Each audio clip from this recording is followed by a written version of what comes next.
আসসালামু আলাইকুম সুরাব ভাই। ও দোস্ত, কি হাল অবস্থা? ওয়ালাইকুম আসসালাম। ইয়া রাহমাতুল্লাহি ওয়া বারাকাতু। ওই আমনে এই অবস্থা কা? আমি একটা টেনশন আছি। কি টেনশন আছেন আমনে? আব্বা ভাই বিয়া করে না, একটা প্রেম করছিলাম। হ্যাঁ 7 দিন ধরে খানা দেয় না, মত বিয়া করে বসে। হ্যাঁ 7 দিন ধরে খানা দেয় না, মত বিয়া করে বসে। কিতে টেনশন লাগিতে এটা? একটা প্রেম করছিলাম বিয়া করানোর। প্রেম করছিলেন? মাইয়া রাজি? ও আপনার আব্বারে জানাইছিলেন? আপনার আব্বা কি কইলো? বিয়া করানোর জন্য ঘরে একটু জোরে কর না, শুনি না তো। বিয়া করানোর জন্য ঘরে ঘুরাম ঘরে তো এটা কথা হইলো? ওনার বলা ভাই 16 বছর 18 বছর থাকতে বিয়ে করে আর আপনার বয়স হয়েছে আপনার যেটা 40 45।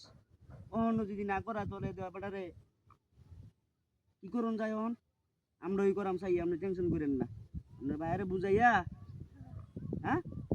আর এইটা লয়ে বসেন কে রে? সিগারেটের প্যাকেট ম্যাকেট। আব্বা বিয়া করানোর তো এটা কি? এটা এটা মত মদ? এটা খাইলে কি হয়? এটা খাইলে নেশা হয়। নেশা হয়? ও তুলে লাগিয়ে খান আপনি, হ্যাঁ? মায়ের টেনশনে বিয়ার।